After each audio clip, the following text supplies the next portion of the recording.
സമൂഹവും ഒരിക്കലും നിയന്ത്രിക്കാൻ പാടില്ലാത്ത മനുഷ്യൻ്റെ ഏതെങ്കിലും ഒരു അവകാശമുണ്ടോ? ഇല്ല. കാരണം കുട്ടികളായിട്ടുണ്ടാകുന്നവരാണ് നമ്മളെ രൂപപ്പെടുത്തത്തേ ഉള്ളൂ.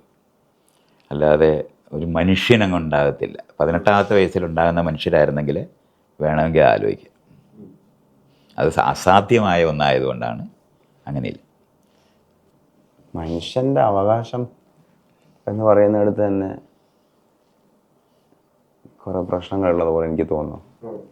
മനുഷ്യനായിരിക്കുക എന്നതിലെല്ലാം പെട്ടില്ലേ? അത് ഞാൻ പറഞ്ഞില്ലേ, മനുഷ്യൻ അബ്സ്ട്രാക്റ്റായ 18 വയസ്സ് പ്രായപൂർത്തിയായ ഒരാളുണ്ടെന്ന് തെറ്റിദ്ധരിക്കുന്നതുകൊണ്ടാണ് അങ്ങനെ ചോദിക്കുന്നത്. മനുഷ്യൻ്റെ അവകാശം എന്നുള്ള വേർഡിനെ ഞാൻ വേറെ നിൽക്കാണ് പറയുന്നത്.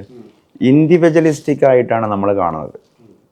എനിക്കിന്നതും ഇന്നതും ഇന്നതും ഒക്കെ കിട്ടിയിരിക്കണം, എനിക്കിന്നതും ഇന്നതും ഒക്കെ ചെയ്യേണ്ടതുണ്ട്, എനിക്കതിനൊക്കെയുള്ള വാക്ക് മറ്റൊന്നില്ല, അവകാശമുണ്ട്. അതേസമയം ആ ഇൻഡിവിജ്വലിസ്റ്റിക് പോയിന്റിൽ നിന്ന് നമ്മൾ അവനെ അടർത്തിയിട്ട് അവനെ കൂടി പ്രപഞ്ചത്തിൻ്റെ ഭാഗമാക്കുക, അവളെ കൂടി പ്രപഞ്ചത്തിൻ്റെ ഭാഗമാക്കുക. അപ്പം അവനൊരു ഒഴുക്കിൽ പോവുകയാണ്. ഇങ്ങോട്ട് വരാനുണ്ട്, അങ്ങോട്ട് പോകാനുണ്ട്. അതിൽ എൻ്റേത് മാത്രമായിട്ട് എന്തെങ്കിലും ഉണ്ട് എന്ന് കരുതുന്നിടത്ത് മാത്രം സാധ്യമാകുന്നൊരു വാക്കാണ് അവകാശം. ആ വാക്കിനോട് ഞാൻ ഡിസഗ്രി ചെയ്യുന്നു. ഞാൻ ആ കാരണം കൊണ്ടല്ല കേട്ടോ.